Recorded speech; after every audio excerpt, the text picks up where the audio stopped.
Hello, winners. How are you guys doing out there in cyberspace? I am coming to you live tonight to talk about I want to quit my job. And so we're going to talk about you wanting to quit your job. And we've been talking about this for about 3 weeks now. And today we're going to talk about how you make where you're at be the launching pad for your next. And so I want to talk to you about thriving exactly in the season that you're in. Okay. I get what it's like to be on a job and hate the work that you do, or hate the people. I shouldn't say hate the people you work for, but strongly dislike the management style and the people you're working with, or your team, or your job duties. I mean, there's a plethora of reasons.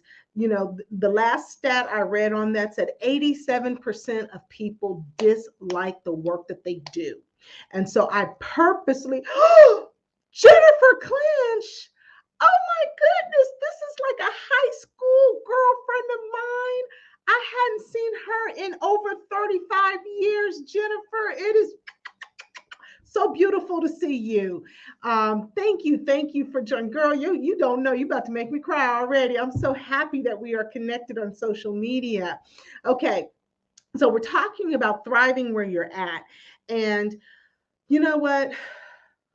I could write up 2 volumes of books about being in workplaces that became toxic, sometimes working for bosses I didn't like, a variety. Like I said, 87% of people dislike the job that they work. And so I don't service the full 87% of people, but I do service people who dislike the job that they have and want to launch a purpose, passion-based business and pay the mortgage with it, where it's your full-time job. It's not your side gig. It may start as your side gig because you want to make sure that you can make money with your proof of concept. However, eventually you want that job to replace your current, you want that business to replace your current job. And I am all about helping people craft winning workplace exit strategies that are designed specifically and uniquely for your situation so that you can actually make that transition and unlock the golden handcuffs of corporate with the keys to entrepreneurship. And what do I mean by golden handcuffs of corporate? What I mean are the benefits that are really good and the paycheck that typically is pretty good, and help you transition out of corporate into your business and not commit financial suicide. Okay. And so, Felix, love you, love your wife. Please hug Patty. Tell her I miss her. I can't wait till she comes out to Georgia to visit us. Patty is Felix's wife, and Patty is one of my spiritual daughters. Back when I used to have small groups in my house, me and Patty prayed this man into her life. She has a wonderful husband. I love me some Felix. He is a phenomenal father to his kids. I just love it. So thank you so much for joining in, Felix. And so let's get into it. Oh, I forgot to introduce myself. Hi, if you haven't been here before, I am Coach BU Brenda Underwood, and I'm coming to you to help enrich your life. And so I know that these lives are all about you gaining value so that you can strategically make steps so you can eventually make your job optional. Okay, until it is time for you to make it obsolete. And so we have talked about a variety of different topics during this series. I think this is my longest standing series. So you want to go and you want to subscribe to my YouTube channel so that you can see the other episodes that I have available to you to help you truly thrive as you transition out of corporate. So just to recap real quick, we are going to recap, and I'm going to let you know some of the other lives that I've done. So we started out with get your mind right, dealing with your fear, get crystal clear on what your vision is, your long-term vision. This is a long game, right? And so we want to get crystal clear on our vision. I give you tips and tools on how to do that. And then we talked about money and marketing and the corporate veil. So we talked about some of the legalese that you need to go ask your attorney, because I'm not licensed to give legal advice, and go ask your accountant, because I'm not licensed to give accounting advice. But I can set you up with the right questions to ask them so that they can advise you well on how to not pierce the corporate veil and stay legally sound and keep your property and your finances in your pocket and not in somebody else's pocket. And then we talked about branding. We talked about my biggest mistake as an entrepreneur and how I lost almost $50,000 through these different mistakes, but you can bounce back from those mistakes. And we also talked about how to build a profitable business. And we talked about some accounting concepts on how you can go from a paycheck to a profit check, but you have to be strategic and very intentional about how you do it. I think you'd be pretty surprised at how I show you how to become profitable in your business day one. Okay. And then we talked about pricing. How do you price it right?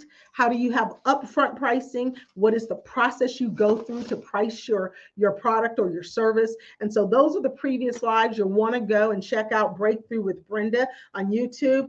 I'm dancing with the idea of bringing back the Chronicles, Brenda, single life, Brenda Chronicles, where I talk about dating and things of that nature. Because right now I am totally single because I have taken anyone I was dating that wasn't adding value to my world, and I'm no longer dating at all. So now I can get out here and tell you guys some of the juicy stuff that was going on.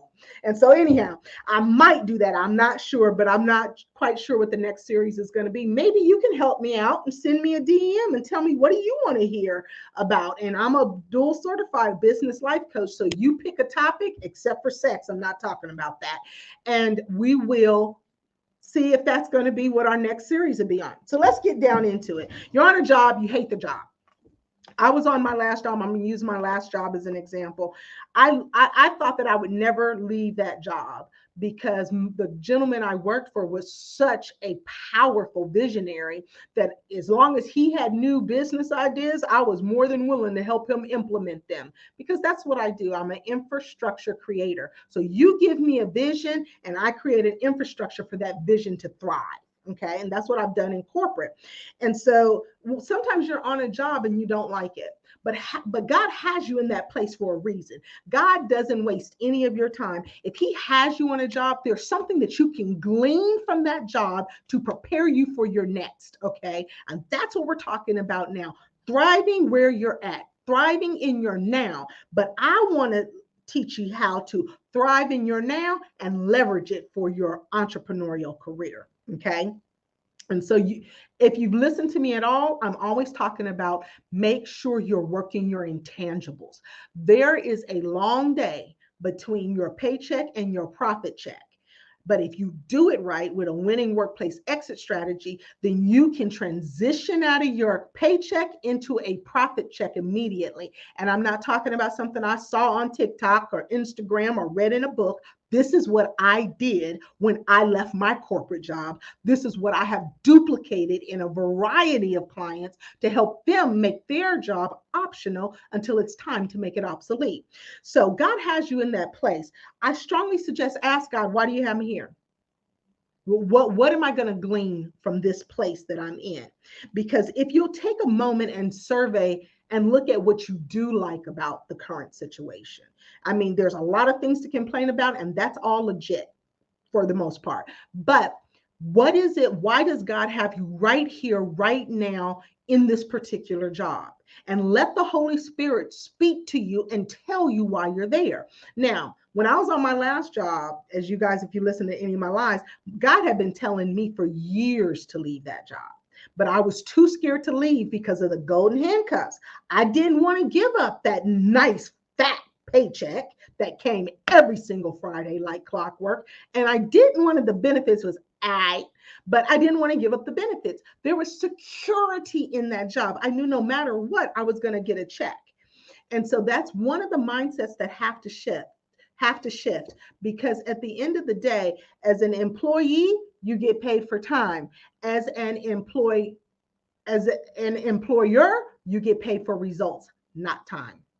And so what I want you guys to think about is, in this current job, how can you use what you're learning now to set you up for your next? So I'm gonna go through a laundry list. My previous boss was a genius. When he would go on mission trips, I would tell him, don't get hurt. And if you do, tell him to freeze your brain, because he was smart as a whip. He was an SEO expert. He was wonderful with computers, and he taught me all of that. From working at that job, after I got certified in 2013 as a life coach, I was able to practice my craft on his staff. Okay, he afforded me the opportunity to do that.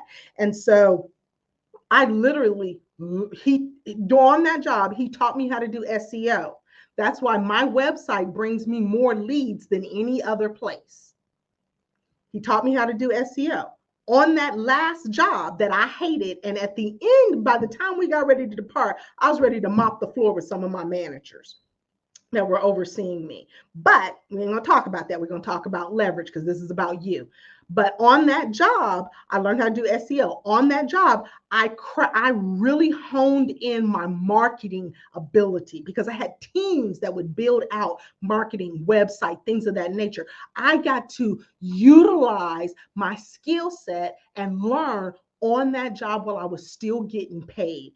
Then he forced me, and I do mean force, he forced me to write a 1-year curriculum for job life skills with 2 other writers, but I was the editor in chief. And that taught me how to write curriculums.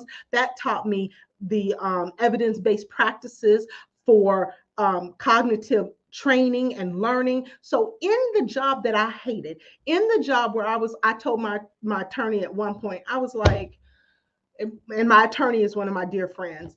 I told my attorney at one point, I said, girl, if I got to punch one more clock, I'm going to punch somebody. I got to get out of here. Right. But on this job where I was feeling like I got to get out of here, I was learning all the skills I needed for my next job, which was running Breakthrough for Life as a business owner. And one of my biggest mistakes is conceptual mistakes was I underestimated the power of team, having teams of people to work with and collaborate with. So in whatever job you're in now, I don't care if you're working at Kroger. Yep, I said it. I don't care if you're working at Kroger. Ask yourself, what can I learn about customer service? How does my business market itself? Because 80% of business is marketing.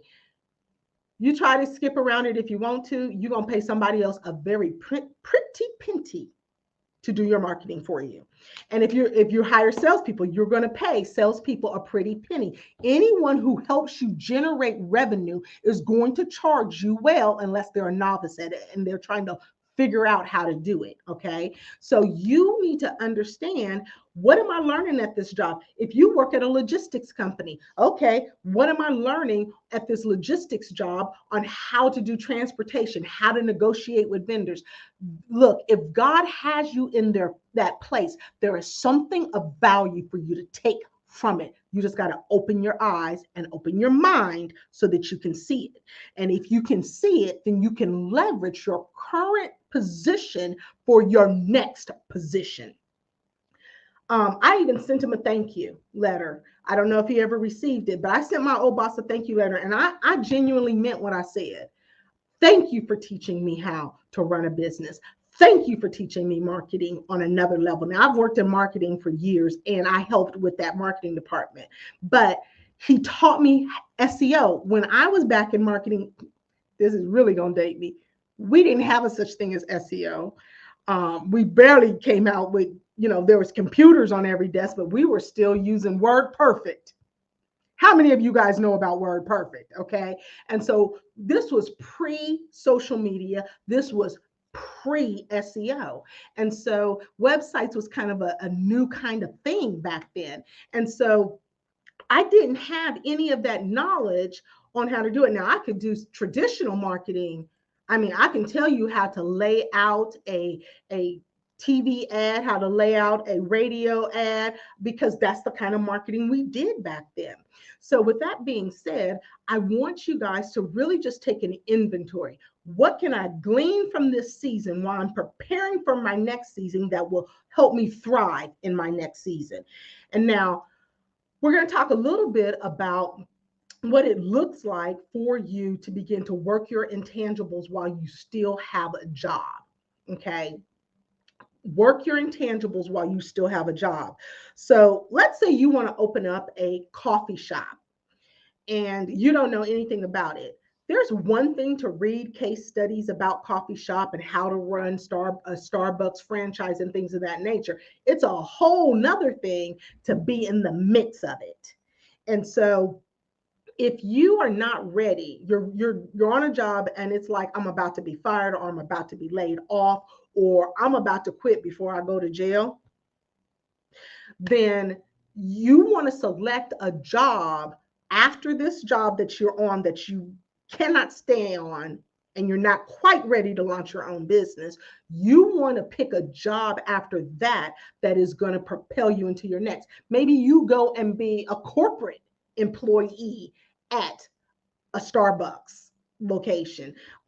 Maybe you go and work in management at a facility that is going that will teach you the industry. I like I'm a big fan of Sir Richard Branson. I love him. I love his books. I love his story.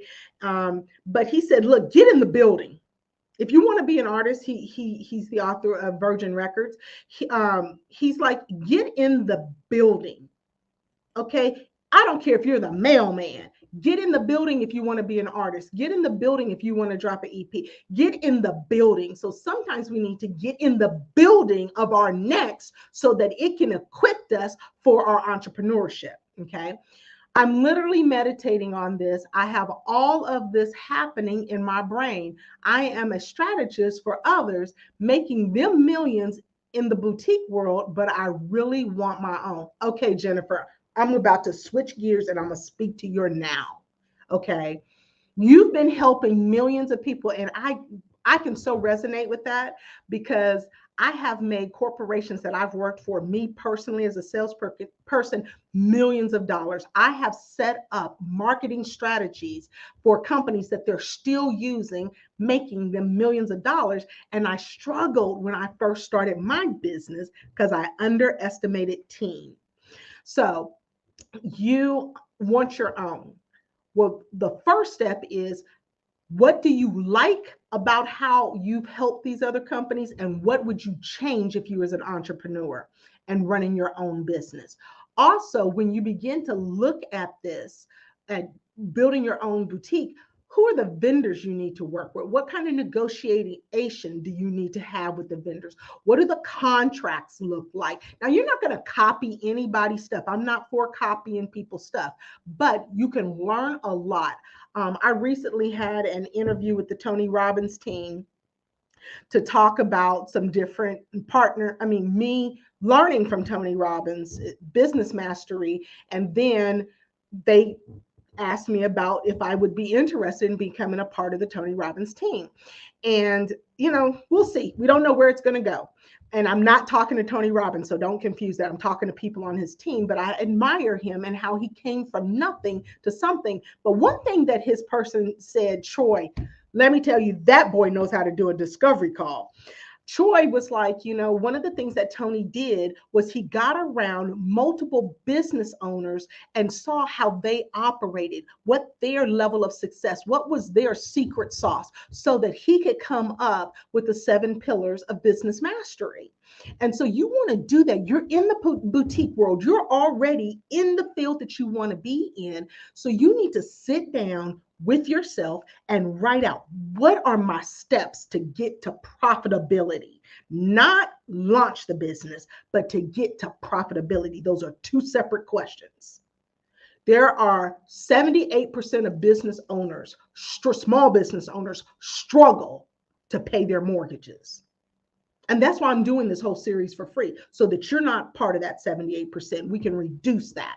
And so, what are the steps that you need to take? What type of boutique do you want to have? And what would make your boutique a purple cow? How would you be different? You're intimately involved with what's going on in the boutique world. What is the boutique world missing?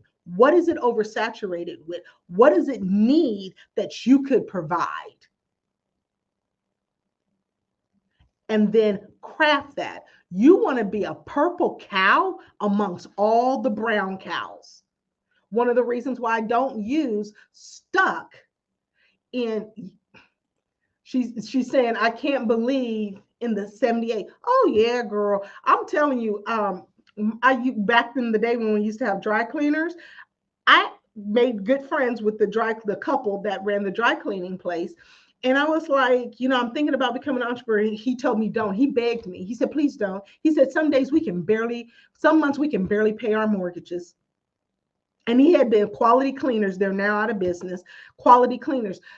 There's a lot of horror stories out there about people who got into business and didn't understand the business of their craft, but understood the art of their craft. I talk about that often because we're usually really good at what we do in a job, but then becoming a business owner, I can paint great paintings like Picasso, but I can't get anybody to buy them. I'm a great artist, but I'm a horrible business person. I'm a great artist, but I cannot put together a marketing strategy to save my life. And then we get the idea, well, I'll just pay somebody to do it. Then you blow $20,000 like I did. And it wasn't that I didn't know how to market. It's just that I didn't feel like doing it anymore. The only thing that I want to do, if I could have my way, if I could really have my way, is I just want to meet with people on a one-on-one basis and help them grow, thrive, and win at life. That's all I want to do. But I got to do the marketing in order to do the art of my craft. And so that's where many people lose their footing because they don't realize what is necessary to build a profitable business. Jennifer, you really want to go back and listen to my video on profits because that has a very unique way, and I suggest a book in there. Let me see what else Jennifer's talking about. I'm mortified to say I have personal relationships with all the vendors, the people, the software, and I actually own mine online, but I spend my days developing their strategies and not mine.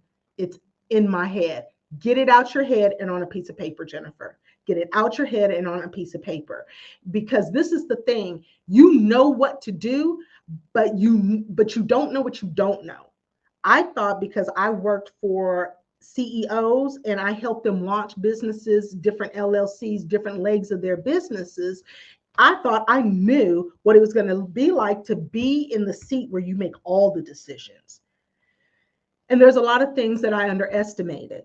And so you don't want to do that. You want to be able to launch out of your business launch out of your job into your business and have already a proven concept, already have connections for inventory, already have your LLC in place, your EIN. I talk about all that in previous lives, as well as your location. So unless you're doing online is great. That requires a lot of marketing because the online space is really noisy. I think I read something the other day that said the average person needs to see your marketing, your call to action marketing, 22 times before they'll even register to buy your stuff. So that means you have to get really skilled in marketing. You may know the boutique industry, but you absolutely need to know the marketing in a boutique industry. Now, if you do a brick and mortar location, then location is everything. Where are you putting your store? Does it have foot traffic? Is it easy to get to? Do I have to make a U-turn to get to it? When I first started my coaching business, I dibbled and dabbled with some restaurant management. I got out of it quick simply because there's a lot of moving parts with regards to restaurant management, and the food cost and things of that nature, making sure you have enough people coming through the door so you're not throwing food away every night. And so I enjoyed it, but I decided that wasn't going to be my niche. But with that being said, you have to ask yourself, what are the turns on your inventory so that you can be profitable? What kind of marketing needs to get out of that? So you have your LLC, you have your EIN, and I specialize in social selling, but I'm telling you, I just feel trapped by the paycheck I get. Okay, then get serious about what do the finances look like? How much money do you need to make in your side business for you to quit your job? How can you start paying off your debt so that when you transition to your business, you can actually have less debt? And that means you require less to run your household. So get real honest with yourself on the numbers. Now, with your LLC, I know that you don't live in Georgia. I forget. I want to say you live in Wisconsin, Jennifer Clinch. And one of the things that I'm going to suggest to you is make sure that the money you spending out on your business paces with your ability to bring money into your business.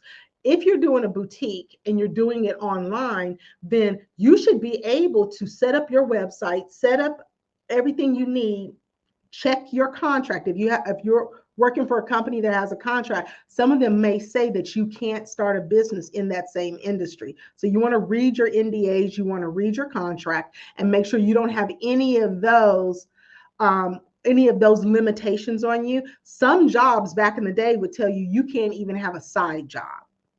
Back in the day. Okay, may not be the case anymore. Mind you, I hadn't worked for somebody in 7 years, but you want to check all of that before you start making money. So this is the cool thing about a workplace exit strategy. Great, you don't have an NDA, awesome. One of the great things about a workplace exit strategy is you start doing your website and getting all that built out, and that takes time because website designers and developers don't write content for you. You got to write your own content. So you want to get crystal clear on your ideal client. You want to get crystal clear on where they hang out online. You want to get crystal clear on the age group. And since it's a boutique, the style. Are you doing celebrity? Are you doing the everyday woman? Are you doing professionals? All of those different things play a part in how you market your boutique.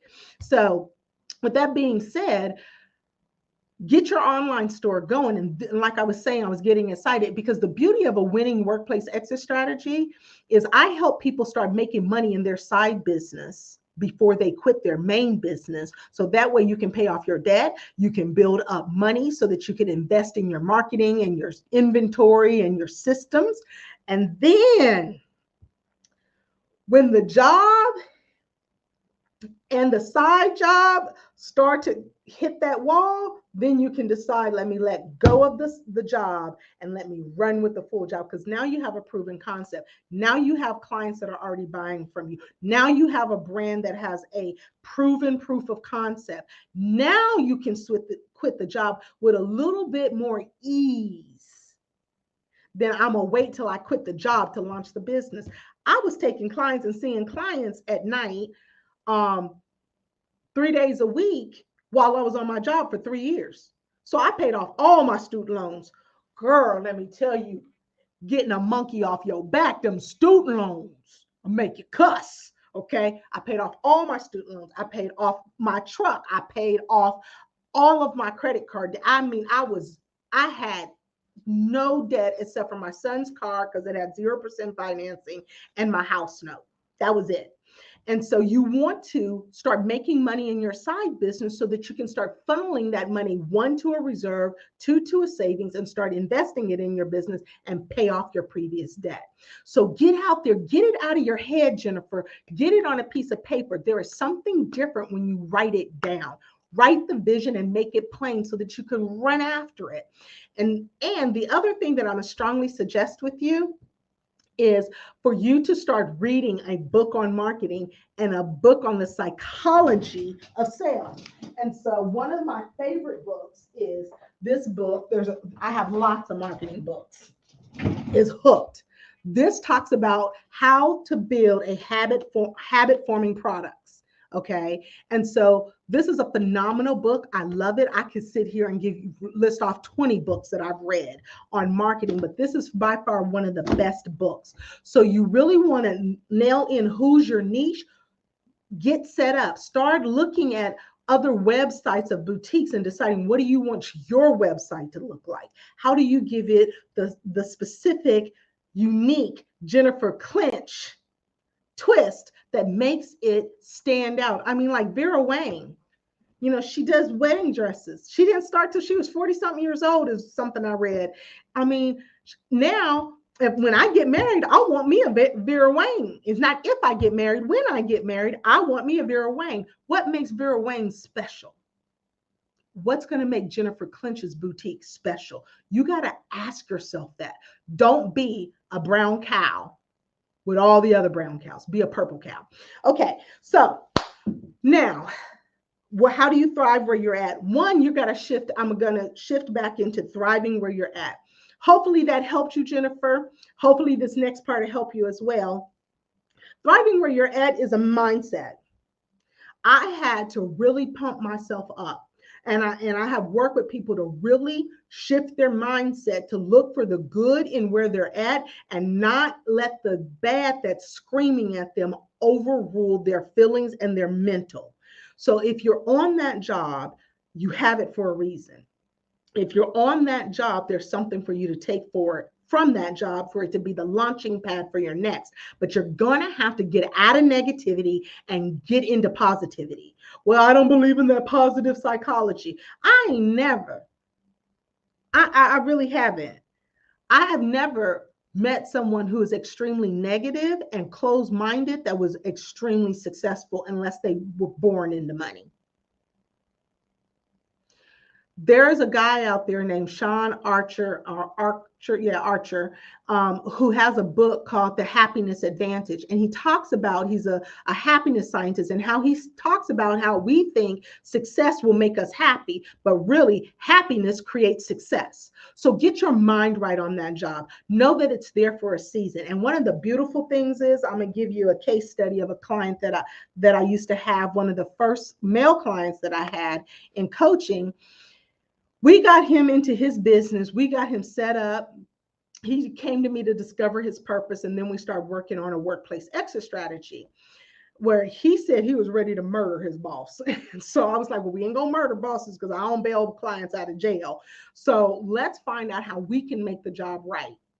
And so I said, I want you, him and his boss did not speak unless it was a formal meeting. I said, in the mornings when you come in, I want you to say hi to your boss. He's like, Brenda, and he got to cussing. I ain't saying hi to that blankety blank, blank, blank. That heifer don't say hi to me. And I ain't thinking about her in this toxic workplace and da, da, da, da. I said, say hi to the heifer. Say hi to her. I meant it. Say hi to her. Say hi. Just be nice to her. Yes, it's going to feel weird. Yes, it's going to be uncomfortable. But you got to make this place comfortable until you're ready to replace it. By the time he was ready, he quit. His boss loved his dirty bath water. He quit. They offered him everything he wanted to get him to stay. So now he's working from home 4 days a week when they used to make him come to work 5 days a week. And he could set his own hours, and they gave him a huge pay raise because he decided he was going to thrive where he was at. And it started with that action step. And I remember he'll talk about it now. He'll be like, when you told me to say hi to her, I just knew I was going to fire you. And I was like, but see, I'm too cute for you to fire. And so we've had a long-standing relationship. And so when he got ready to quit, they offered him all this. He stayed another year and a half, and then COVID happened. And then he was like, I'm out for real. But by the time he quit that job, because I also coached him on creating passive streams of income, by the time he quit that job, he had 4 streams of income. Now, I haven't talked to him in about, I think it's been about a year. It may have been about a year, maybe a little less than that. Last time I talked to him, he had 18 streams of revenue. He was a young Black millionaire. Too bad he wasn't in my age group because kind of cute too. But he's a young Black millionaire now. But when he got ready to quit his job, His job was like, we're so happy that you're here. We're so happy that your attitude changed. We're so happy that your workflow changed. We want you to stay and we're going to give you whatever it takes. So he literally, COVID was the thing that got him out the job. He went and he quit during COVID, and they were like, okay, yeah, because we're having everybody, his particular industry was having a hard time during the COVID time. So you want to set yourself up where you end well with your current employer. End well with your current employer so that it can be the launching pad. Now, even as bad as my transition out of my old job was, guess who hired me to come and do leadership coaching for their directors? My old job. End well. And so I'm going to leave you guys with that. Figure out, what does it take for me to thrive where I'm at? What can I glean from this season of my time in this place that I can't stand? How can I shift my focus to what I like and away from what I don't? And don't let other people's opinion of you matter too much, okay? And then really get serious about your intangibles. Write out your plan. Put it on paper. I literally, thank you, Jesus. This is the book. I've been carrying this book since 2010, and it outlines everything I needed to do to quit my job. It outlines my products, my services. As God would download the vision for my business, I would write it out. God created tools for my business. And I say God created because I prayed and asked God, I don't want to be like everybody else. I want to be a different kind of coach. So teach me how to be a different kind of coach. This is one of the programs that God helped me with when women feel like they're unloved, because my first set of clients were a lot of married women who were in marriages where they didn't feel like their husbands loved them, that their husbands were really just a provider for them and really not an emotional mate for them. So I created programs that, and not necessarily programs, but concepts around that. What do you do when you're in a marriage and you don't feel loved by your spouse? And so I wrote on me, this book is full of stuff. Get you a notebook, write it down. And every once in a while, I'll go back and read through it and be like, whoa, I need to bring that back to life. But get it out your head, get it on paper, because there's something about putting it on paper that makes it more real than thoughts fleeting in your mind. Okay. And so hopefully this live can help you with some tools to thrive where you're at until you're ready for your next. Now, I know I said the last thing. I should have been a pastor, because pastors be like, one more. One last thing I want to say: if you're not ready to go into your business yet, get a job that will help you get ready to go into your business, and try to get a job at the level that you're at. I understand I'm talking oftentimes to six-figure earners that are go-getters and leaders in their corporate job. And I understand trying to replace a six-figure income is not simple, but it's not impossible. Okay. And so really think about where could I learn? Like, I almost went to work for Chick-fil-A. Yep. Y'all, me and fast food customer service, that was going to be entertaining. But I almost went to work for Chick-fil-A because I wanted to get their customer service manual. And I couldn't figure out any other way, because by far, they have the best customer service of any fast food restaurant I have ever attended in my life. And if you ever met me in person, I've had a lot of fast food. And so not anymore, though. And so I was literally going to go to work there. When my son started work, I said, go to work for Chick-fil-A. I was really working for him to go to work for Chick-fil-A because I wanted to get my hands on their training manual for customer service. Now, if I had to go work there in order to figure that out, I would have gone to work there and worked there part-time and told everybody else, yep, I run a coaching business, but mind your business, because I'm over here for a task, not a paycheck. I'm over here for learning, not for status. And so get into a job that is going to be a launching pad for your next. So what I'm going to encourage everyone listening to that, send me what you want to do in your job. What is it, not in your job, in your business? What kind of business do you want? What kind of timeline do you have? And this is what I'm gonna do. I ain't never done this before, and I didn't know I was gonna do this tonight. But if you will DM me on whatever platform you're seeing me on, if you will send me a DM and say, Brenda, I want to launch a boutique. Brenda, I want to launch a painting business. Brenda, I want to launch my own call center. Brenda, I want to launch my nonprofit. Only for the people who listen to this live, I'm going to give you one free clarity session. That one free clarity session is a $500 value. And we're going to get crystal clear on what it takes to get you to your next. I'm not doing this on another live. If you watched a live before, it doesn't count. You only get one free clarity session. But I'm going to tell you what, it's only one free. If you don't show up for that clarity session, there is no more free. Okay? So I really want to help entrepreneurs unlock the golden handcuffs of corporate with the keys to entrepreneurship. And I want you to be a profitable business owner when you transition out. So DM me. Don't call me. Don't text me. Don't email me. DM, direct message me what type of business you want to launch and the timeline you want to launch it in. And I'm going to give you a free coaching session. And you can just take this as my anniversary gift to you, because I'll be celebrating 10 years in business next month. And we love to have Christmas in October. So you want to stay connected to me, because I'm going to help people transition out of corporate and not commit financial suicide. So this is Brenda Underwood, Coach BU, signing off. Peace and love. Now let's go thrive. Bye-bye.